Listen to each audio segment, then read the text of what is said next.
우리 오늘 읽었던 본문은 사울의 회심 이야기를 앞에 두고 아나니아에 있었던 그런 일들에 대해서 우리에게 소개해주고 있습니다. 회심한 사울은 어떤 사람입니까?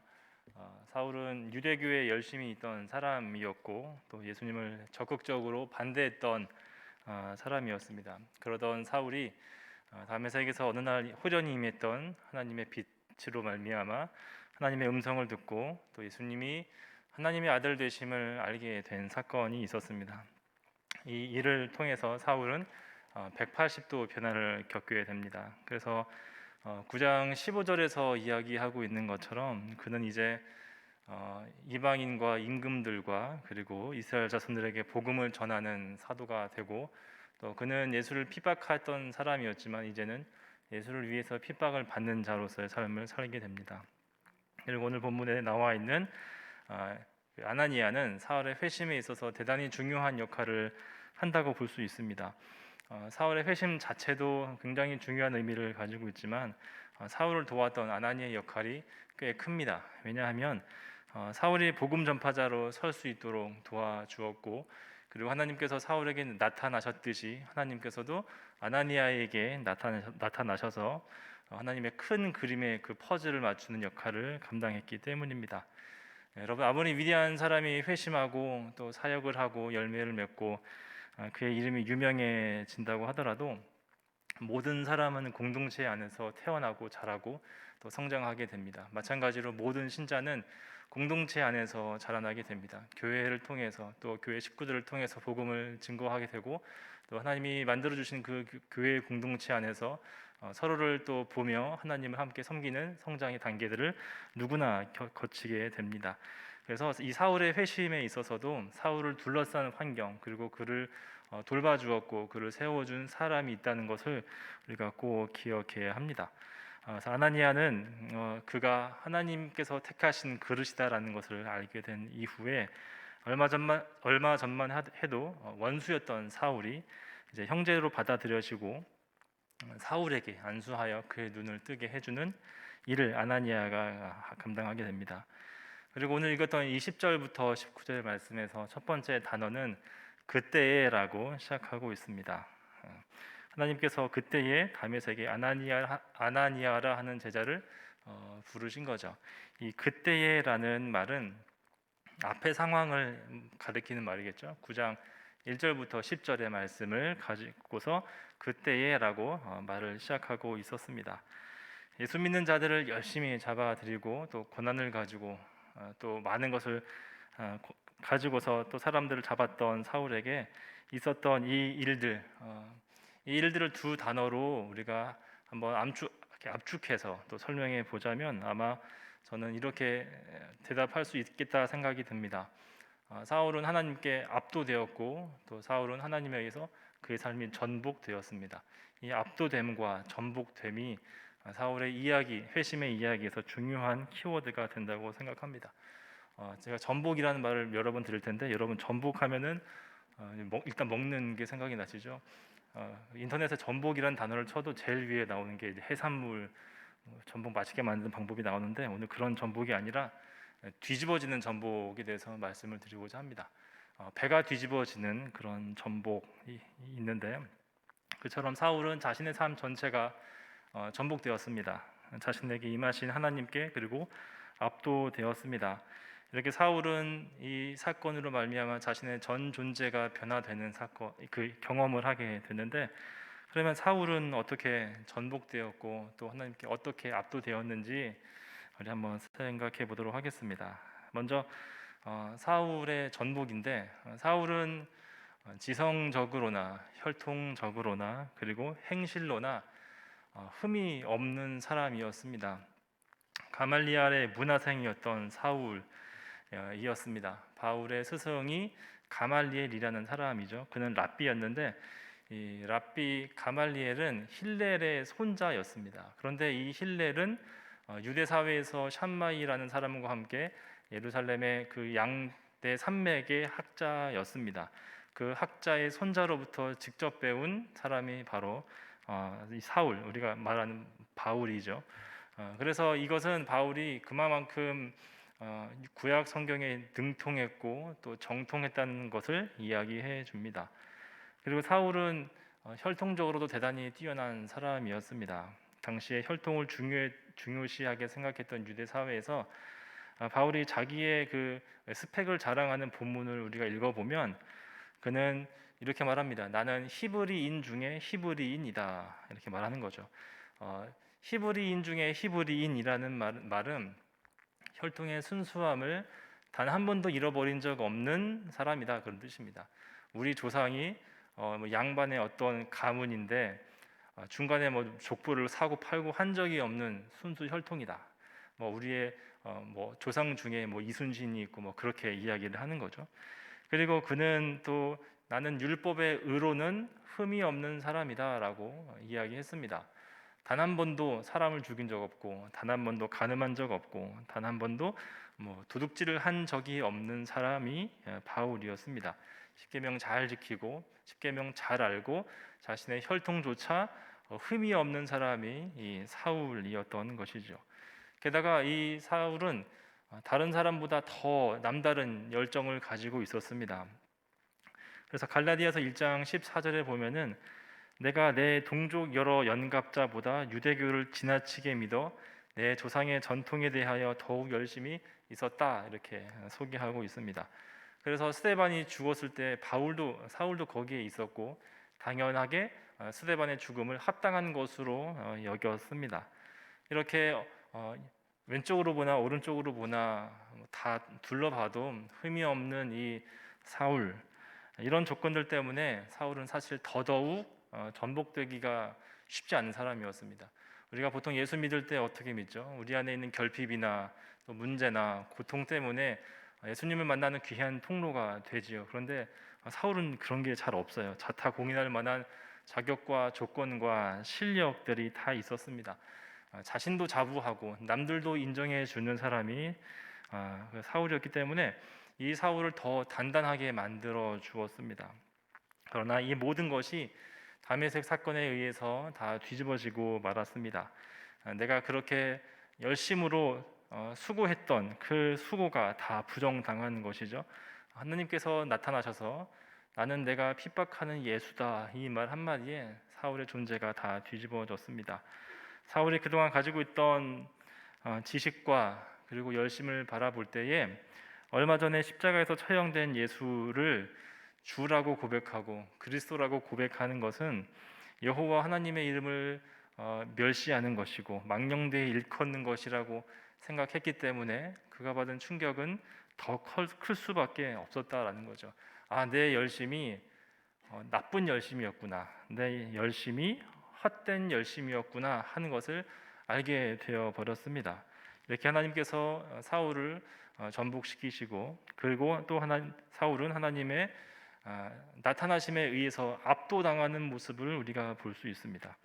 어느 날처럼 위협과 살기가 등등하여서 예수 믿는 자들 어디 있나 살펴보고 잡으러 다닐 때가 있었는데, 이 위협과 살기가 등등하다라는 단어는 마치 사자가 사냥감을 찾기 위해서 돌아다니는 거죠. 눈에 불을 켜고 돌아다니는 그런 모습이라고 합니다. 그 단어를 써서 얼마나 정말 열심히 찾고 다녔는지를 말해주고 있는데, 호련에 나타나는 그 빛 때문에 아무것도 먹지 못하고 아무것도 보지 못한 상태로 3일 동안 압도가 당하게 됩니다. 이 빛이 임했을 때 그 사울이 하나님께 주여라고 부르는데, 그 주여라고 부른 이유는 그냥 갑자기 뭐 센 빛이 나타났으니까 좀 무섭다, 그래서 하나님이라고 부른 게 아니라 이 빛이라는 이미지가 하나님의 현현이라는 것을 사울이 이미 구약 성경을 통해서 잘 알고 있었기 때문에 한 방에 안 거죠. 주여라고 부르게 됐고, 그 빛에 대해서 자신의 세계관이 전복될 뿐만이 아니라 그 하나님의 그 현현 앞에서 압도당한 모습을 우리가 볼 수 있습니다. 먹지도 못하고 마시지도 못하는, 보지도 못하는 그런 상태, 압도당한 상태를 우리가 볼 수가 있었습니다. 이렇게 사울이 하나님에 의해서 압도당하고 또 그의 삶이 전복되어진 그때 하나님은 아나니아를 부르십니다. 하나님이 아나니아를 부르셔서 시키신 것은 하나님의 말씀에 순종해서 그를 도와주는 것, 그를 돕는 일이었습니다.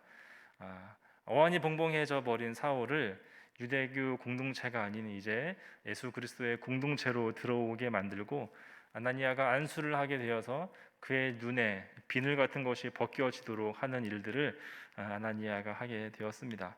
아나니아가 했던 일을 한번 세 가지로 생각해 볼 수가 있겠는데, 첫 번째는 그를 형제로 맞아들였습니다. 그를 가족으로 받아들이게 되었습니다. 17절에 그래서 보면 사울이 아나니아에게 처음 들은 음성은 형제 사울아입니다.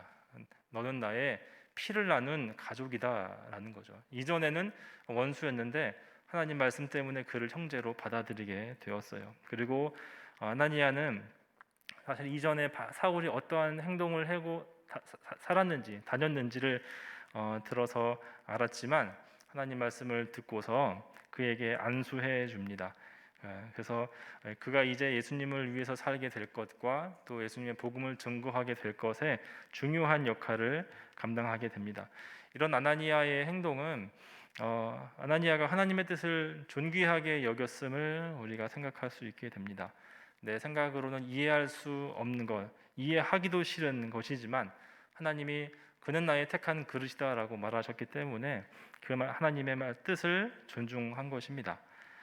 그리고 안수받은 사울은 눈에서 비늘 같은 것이 벗어져서 다시 이제 보게 되어졌습니다. 그가 다시 보게 된 것은 단순히 육신의 시력을 회복한 것뿐만이 아니라 진리를 알지 못한 그 어둠의 눈에서 이제 진리를 보는 새로운 영적 시야를 가지게 되었다는 것을 이야기합니다. 왜냐하면 그 다음 절에 보면은 이 회복한 사울이 곧바로 예수는 하나님의 아들임을 선포하고 다니기 때문입니다. 그냥 눈만 떴다면 그냥 뭐 안 했을 일을 이제 그의 진정한 더 중요한 영적인 눈이 회복되어서 예수님이 하나님의 아들이심을 전파한 것입니다. 이 모든 일의 주인공, 이 일을 일으키시고 또 진행하신 분은 하나님이십니다. 하나님이 이 일의 궁극적인 원인자가 되십니다. 사울을 부르셨고 아나니아를 부르셨고 그의 눈을 감겼다가 뜨게 하신 분, 그를 택한 그릇으로 불러주신 분이 하나님이십니다. 그런데 하나님은 이 일을 단독적으로 하지 않으시고 아나니아라는 사람을 통해서 하십니다. 아나니아를 하나님의 이 놀라운 일에 동참시키셨습니다. 그리고 이 일들은 오롯이 아나니아의 순종으로 이루어졌습니다.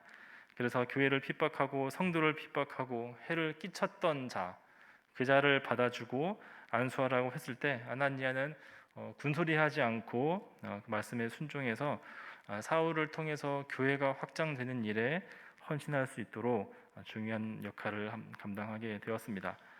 순종으로 하나님의 일에 동참한 아나니아는 사울처럼은 아니었지만 그도 하나님 뜻에 마찬가지로 일부분은 전복되고 또 하나님의 뜻에 압도당한 사람이었습니다.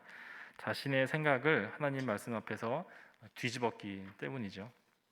사울이 하나님을 만나서 자기 가치관이 전복되고 하나님의 나타나심에 압도되어 새 사람 되었듯이 아나니아도 정도의 차이는 있겠지만 하나님 말씀 앞에서 자기 생각을 뒤집고 하나님 앞에 순종하고 그 순종으로 하나님의 그 큰 구원의 계획에 한 퍼즐을 맞추게 되었습니다.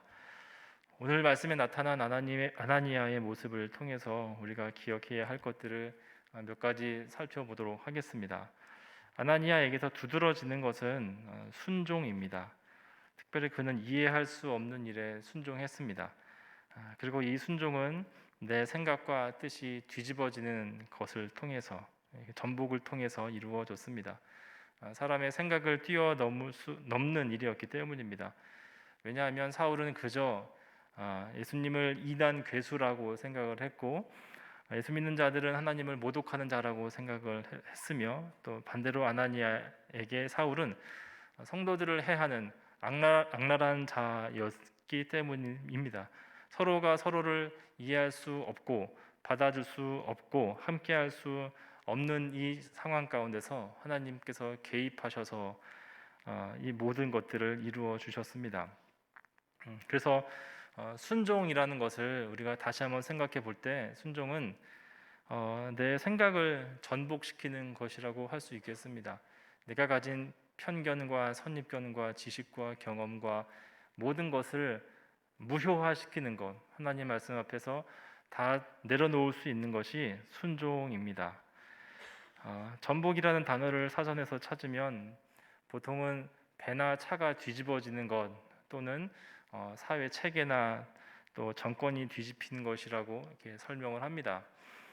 개인의 안전이나 사회의 근간을 뒤집어 엎는 의미로서 전복을 쓰죠. 그래서 보통은 부정적인 뉘앙스의 의미가 단어가 바로 전복인데, 그러나 성도는 하나님의 뜻에, 하나님의 손에 전복되어야만 살 수 있는 존재입니다. 내가 몰고 가는 내 배, 내 인생의 배가 뒤집어져야만 은혜의 바다에 빠질 수 있습니다. 내가 주인이었던 내 나라, 내가 건설하고 싶었던 내 가문, 그것 포기하고 하나님의 내 마음의 중심에 오셔서 하나님 내 왕 되시고 나는 그분의 종 될 때, 하나님이 내 왕으로서 내 인생이 전복될 때에 우리는 살아갈 수가 있습니다. 그래서 하나님께서는 우리의 생각을 때때로 교정해 주시기도 하고 바로잡아 주기도 하지만, 하나님은 때로는 우리를 전복시키십니다. 회심이라는 단어, 돌이킨다는 그 단어가 뒤집는다, 돌아온다는 말이잖아요. 가던 길을 돌아오는 것, 우리를 전복시키는 일로 우리를 건져 주십니다. 골로새서 1장 13절 말씀을 보시면은 이런 말씀이 있습니다. 그가 우리를 흑암의 권세에서 건져내사 그의 사랑의 아들의 나라로 옮기셨으니, 하나님이 우리를 흑암의 권세에서 예수의 나라로 옮기셨다 이렇게 말하는데, 이 옮기셨다는 단어가 전복시키다 또 바꾸다 그런 단어입니다. 하나님의 나라로 옮기시려면 우리가 그렇게 전복되어져야 합니다. 그리고 우리가 하나님께 더 맡기고 내어드리는 것이 참 평안이며 지혜입니다. 우리가 하나님께 다 맡기고 우리의 것을 언제든지 뒤집을 수 있을 만큼의 하나님께 신뢰를 가지기 위해서는 하나님께서 하신 일들과 그분의 일하심을 우리가 기억해야 되는데, 여러분, 아들을 주신 하나님께서 우리에게 나쁜 것을 주실 리가 없지 않겠습니까? 하나님이 전복시키겠다고 하는 것은 나를 망하게 하기 위해서 하는 것이 아니라 살리기 위해서 하는 것이고, 나에게 뭔가를 요청하신다면, 요구하신다면 나의 유익을 위해서 일하시기 때문입니다. 너무나 자주 우리는 그것을 거절하고 가만히 좀 계셔 보시라고, 내가 좀 해보겠다고 우리가 너무나 자주 그렇게 살아갑니다. 내 선택이 가장 최고의 선택이라고 생각하지만 우리는 옳은 것과 선한 것에 대해서 잘 분별하지 못합니다. 우리는 선한 것과 옳은 것을 말하기에 너무 거짓되기 때문입니다. 내가 최고라고 여긴 것이 우리에게 최악이 될 수가 있습니다. 우리의 지성과 우리의 경험이 아무리 탁월하다 한들 하나님의 지혜보다 승하지 않습니다. 그래서 우리는 어떤 것이든 무엇이든지 기꺼이 주님 손에 우리의 삶과 결정들을 올려놓을 수가 있습니다. 그래서 순종이라는 것은 단순히 하나님의 말씀을 순순히 따른다라는 것뿐만이 아니라 하나님을 신뢰하는 순종이기 때문에 하나님께서 일하시도록 나를 내어드리는 게 순종입니다. 그래서 순종은 그 자체로 값어치 있는 것이고, 그리고 빛이 나는 보석과 같은 일입니다. 순종에 대한 결과가 순종에 대한 가치를 결정해 주지 않습니다. 만약 아나니아가 받아준 사람이 정말 최고의 사도라고 부르는 사울이어서 이의 순종이 탁월한 것이 아니라는 이야기입니다. 아나니아가 순종한 사람이 무명의 그리스도인이었어도, 심지어 아나니아를 배신한 사람이었어도 하나님 앞에 그 말씀에 순종했다는 그 사실 자체가 가장 귀한 것입니다. 그래서 우리가 순종을 더 잘할 수 있게 되는 것 같습니다. 우리 아나니아의 모습을 되돌아보면서 말씀을 정리해 보도록 하겠습니다. 오늘 본문에 나타난 아나니아를 바라보며 순종을 통해 하나님과 이웃을 돕는 사람이 되어야겠습니다. 모든 것이 하나님이 다 하셨지만 하나님의 큰 구원 계획이 아나니아의 순종을 통해서 이루어졌고, 또 그의 순종을 통해서 사울이 세워졌기 때문입니다. 그리고 아나니아를 통해서 교회 공동체의 역할을 우리는 다시 한번 생각해 보게 됩니다. 사울도 교회의 도움을 받았기 때문이죠. 교회는 어떠한 곳이겠습니까? 교회에 대한 여러 가지 이야기 할 수 있겠지만 제가 든 생각은 교회는 진리로 생명을 낳는 곳, 그리고 진리로 사람들을 키우는 곳이라고 생각합니다. 칼빈의 말도 들어보면 교회는 신자의 어머니다 이런 말을 했기 때문입니다. 어머니가 자녀를 낳고 키우는 것처럼 교회가 신자를 진리로 낳고 키우는 곳입니다. 이 말을 들으면 어떤 생각이 드십니까? 교회의 중요한 임무인 성도를 낳고 키우는 일, 우아해 보이시죠? 아주 교양 있어 보이고 너무 값어치 있어 보입니다. 맞습니다. 그런데 사랑하는 일은 언제나 희생을 요구합니다. 사랑은 부드럽지 않습니다. 거칠고 때로는 고됩니다. 아주 힘듭니다. 노동과 같습니다.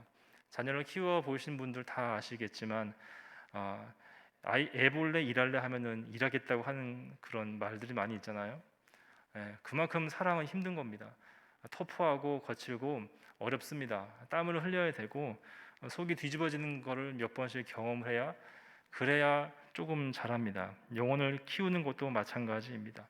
심지어 교회의 주인이신 예수님께서는 우리에게 엄청나 보이는 희생을 요구하셨고, 그리고 심지어 우리가 가지고 있는 것들을 다 내려놓고 나를 따르라고 이야기하셨습니다. 이거 부자 청년 이야기 나오는 그 장면인데, 부자 청년이 예수님께 나아가서 어떻게 하면 내가 영생을 얻을 수 있습니까? 라고 할 때 예수님께서 너 가진 거 다 팔아서 가난한 자들에게 주어라 라고 말씀하시죠. 그때 부자 청년이 하지 못합니다. 슬픈 기색을 띠고 근심하며 돌아갑니다. 우리도 마찬가지죠. 우리는 사랑을 베풀면 돌아오는 것이 많았으면 좋겠다고 생각을 합니다. 내가 사랑을 투입한 것만큼 제가 잘 자라서 나에게 사랑을 돌려주고 잘 자라주기를 기대하지만 그렇지 않다는 거죠. 더 소비하는 거고 나를 더 내어주어야 하는 게 어쩌면 사랑의 민낯이라고 볼 수 있습니다.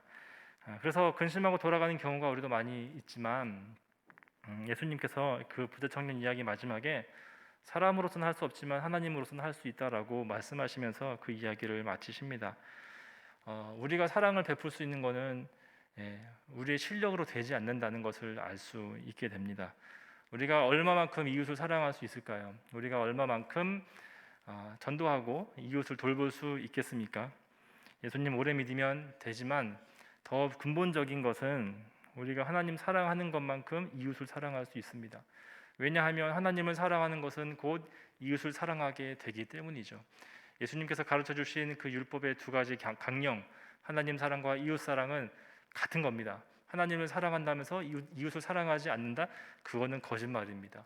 하나님을 사랑하는 자의 분명하고 확실한 증거는 이웃 사랑입니다. 그러니 내가 하나님 사랑하는 것만큼 이웃을 사랑하고 참고 인내해 줄 수가 있는 거죠. 그저 나는 교회 오래 다녔다, 나는 뭐 다 배웠다, 그게 아니라 내가 정말 예수 사랑하고 있는가, 그 사랑이 능력이 되어서 감당할 수 없는 사람, 그 사람도 우리가 사랑할 수 있게 됩니다. 그리고 하나님께서 우리에게 힘 주시는 것만큼, 우리에게 은혜를 주시는 것만큼만 우리는 감당할 수 있습니다. 우리는 그만큼만 또 성도를 섬길 수가 있습니다. 여러분, 이 분명한 사실 앞에서 여러분들은 누구까지 더 사랑할 수 있으신가요? 저는 이 말씀을 생각하면서 제가 확실하고 분명하고 정확하게 이해하고 깨달은 게 있습니다. 그것은 뭐냐면 저에게는 사랑할 능력이 없다는 겁니다. 제 자녀라고 하더라도, 부모라도 나는 그저 당연히 자녀고 부모니까 아이들 사랑할 수 있지, 부모님 사랑하지 라고 착각을 했던 것을 보게 되었습니다. 그래서 정말 저는 시간이 날 때마다 그 모자라고 한심하게 짝이 없는 제 모습을 부여안고 하나님께 기도합니다. 하나님, 나에게 사랑할 능력을 달라고. 내가 저 사람을 바라보면서 판단하고 미워하는 것은 그게 중요한 게 아니었습니다. 내가 사랑할 능력이 없는 게 중요한 것이었습니다. 우리가 사랑할 능력이 턱없이 부족함을 느낍니다. 그러는 사이에 세상은 점점 죄악으로, 비진리로 빠져나가고 있습니다. 세상에는 점점 더 많은 아나니아가 필요합니다. 하나님께로 인도할 수 있는 아나니아, 원수도 형제로 받아줄 수 있는 아나니아가 더 많이 필요합니다. 용납할 수 없는 사람을 용납할 줄 아는, 내 생각을 꺾고 하나님 음성에 다 뒤집어 놓고 따를 수 있는 아나니아가 많이 필요합니다. 원수 사울을 형제 사울이라고 불러줄 수 있는 아나니아가 오늘날 필요합니다. 나에게 해를 끼친 자를 유익한 자로 받아줄 수 있는 그 아나니아가 오늘 우리에게 필요합니다. 그래서 우리가 상대를 바라보기보다 사랑할 능력이 없는 나, 예수 오래 믿었다고 생각했지만 예수의 사랑은 없는 나, 예수의 말씀은 많이 알고 있지만 그 말씀대로 살아가지 않는 나를 가슴 아파하면서 우리의 고집을 내려놓고 하나님께서 내 생각을 뒤집으려고 하실 때, 하나님이 내 삶의 중심에 오셔서 나를 압도하고자 하실 때 기꺼이 아멘 하면서 나올 수 있는 우리 모두가 되었으면 좋겠습니다. 내가 변하면 가족이 변하고, 가정이 변하면 우리 교회가 변하는 것 아니겠습니까? 우리 이 말씀을 통해서 내가 정말 이 아나니아 되어야겠다. 원수도 형제로 바꿀 수 있는 그 복음의 능력이 나에게 있었으면 좋겠다 하는 마음으로 한 주간 살아갔으면 좋겠습니다. 오늘 이 말씀을 가지고 함께 또 기도하며 또 나아갔으면 좋겠습니다. 우리 오늘 함께 기도하기를 원하는데, 하나님, 나에게 사랑할 능력을 달라고 기도했으면 좋겠습니다. 세상에는 사랑이 없고 거짓말이 있는데 예수 믿는 나에게조차 사랑이 없다면 하나님 어떻게 합니까? 하나님, 나를 사랑으로 불러주셨으니 나에게 사랑의 능력을 달라고, 나를 통해서 더 많은 사람들 가족으로 받아들이고 용납할 수 없는 사람들 용납하며 또 그들을 사랑할 수 있게 해달라고, 우리 이 시간에 주신 말씀을 기억하면서 우리 잠시 함께 한 목소리로 기도하도록 하겠습니다. 기도하겠습니다.